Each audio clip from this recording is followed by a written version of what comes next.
7 de junio de 2021 apareció publicado en el Diario Oficial de la Federación un decreto.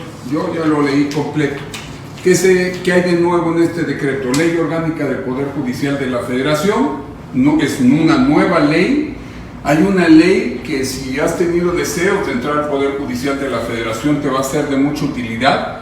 Se crea la ley de la carrera judicial en el Poder Judicial de la Federación y se hace una subdivisión. La carrera judicial ya va a empezar siendo oficial judicial.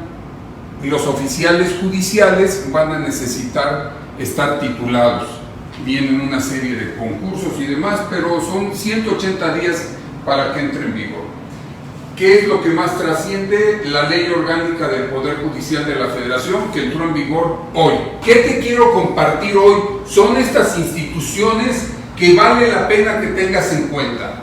Lo primero, se sustituyen los tribunales unitarios y se vuelven tribunales colegiados de apelación. Esto ha traído como consecuencia, o ha sido consecuencia, de que en más de una ocasión, y te lo digo porque fui magistrado unitario, el magistrado de unitario puede ser cuestionado porque resuelve solo en aspectos terminales. Se acaba ese problema. Paulatinamente, 180 días también, empiezan a transformarse y se vuelven tribunales colegiados de apelación. Esto es, tus apelaciones civiles federales, mercantiles y penales, además de las administrativas, van a ser resueltas ya por tribunales colegiados de apelación de conformación similar a un colegiado de circuito normal. Nada más que estos son tribunales de alzada o tribunales de apelación. ¿Qué otra modificación importante existe? Los plenos de circuito. Los plenos de circuito, institución novedosa creada por allá en el 2011, se transforman en plenos regionales. Esta es una de las razones por las que no he terminado aquel libro que prometí el año pasado. Ahora sí ya no tengo pretexto, ya tengo ley orgánica, ya tengo ley de amparo, ya puedo darte definitivamente cuál es nuestra situación que rige. Los plenos de circuito se transforman en plenos regionales. ¿Qué distinción hay? El pleno de circuito abarcaba uno de los circuitos federales de la República Mexicana, los 33 que son. O sea, aparte, por ejemplo, en Puebla esto es sexto circuito.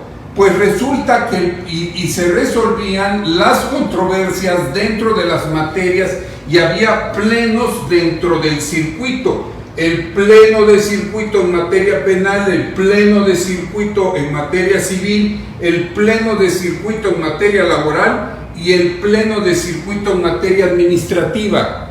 Ahora viene algo más interesante, porque no va a ser por circuito, sino va a ser por región, aglutinando a varios circuitos. ¿Cómo se van a organizar? Va a ser algo bien interesante de hacer. Yo quiero pensar que con las maravillas de la tecnología se van a hacer seguramente vía Cisco Web Meeting, que es el sistema que ocupa el Poder Judicial Federal, y los plenos regionales, que van a ser como pequeñas cortes temporalmente integradas para efecto de resolver, entre otros casos, las contradicciones de tesis que existan en ese circuito. Entonces, estos plenos regionales lo que van a hacer es resolver contradicciones de tesis entre los circuitos y entre las materias.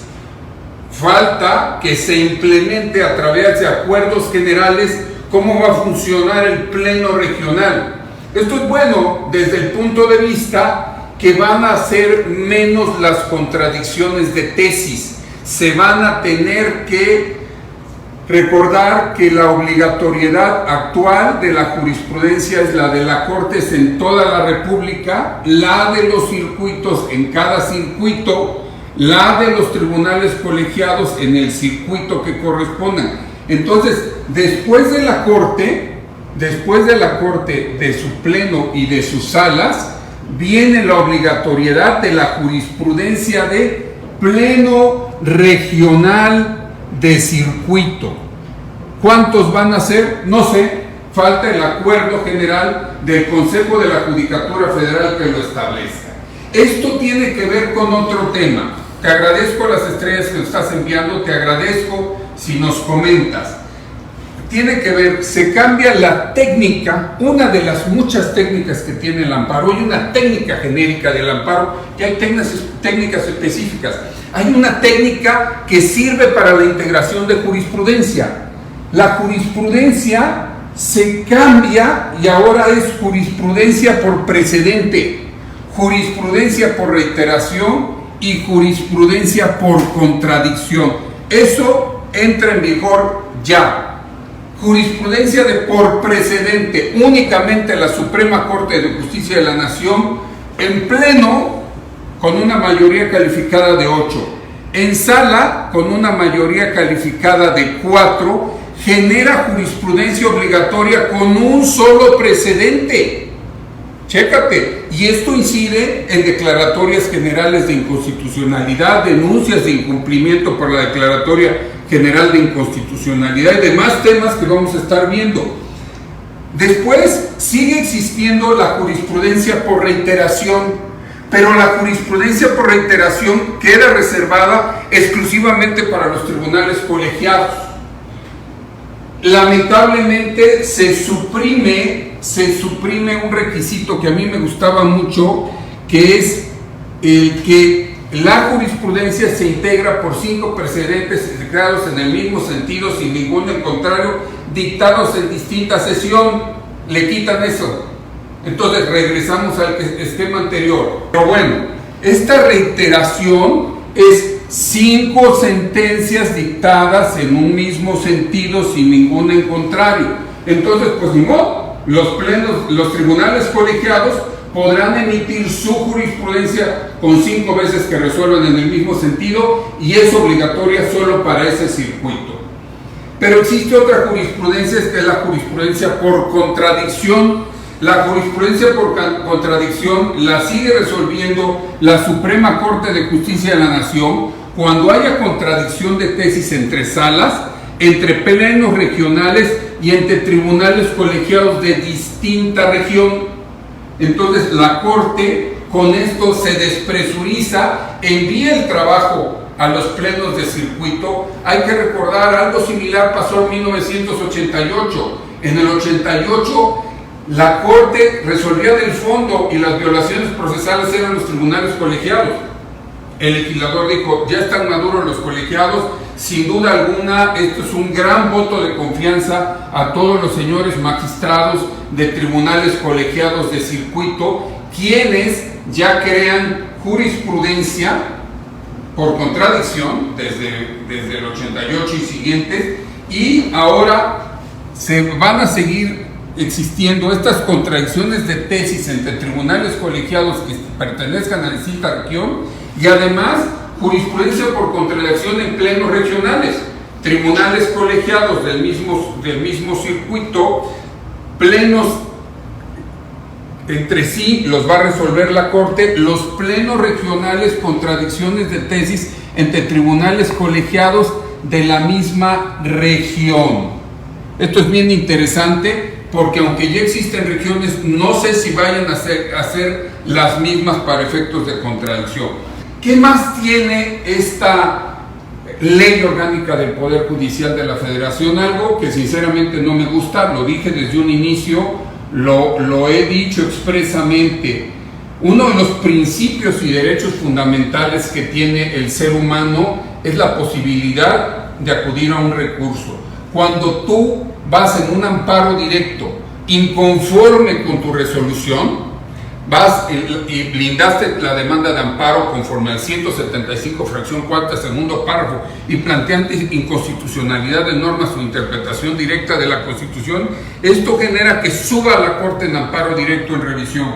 Pero ahora tenemos un gran crisol. El señor ministro presidente de la Suprema Corte decidirá si las admite o no. Estoy cierto que con el gran personal que existe en la Suprema Corte se harán análisis detallados a efecto de que puedan pasar aquellos asuntos en donde se busca justicia y donde se tuvo el cuidado desde la demanda en hacer planteamientos de cuestiones propiamente constitucionales, y además tener mucho cuidado porque si el ministro presidente desecha nuestra demanda, se acabó. No hay reclamación. Categóricamente, la Ley Orgánica del Poder Judicial de la Federación, que hoy entró en vigor, nos dice categóricamente: si el ministro presidente te desecha el amparo directo en revisión, no hay reclamación. ¿Qué otros temas interesantes tiene nuestra nueva ley orgánica? Algo que estuvo muy en boga hace algunas semanas. En el artículo 12 de la Ley Orgánica del Poder Judicial de la Federación dice categóricamente que el ministro presidente dura 4 años en su encargo y no es reelegible.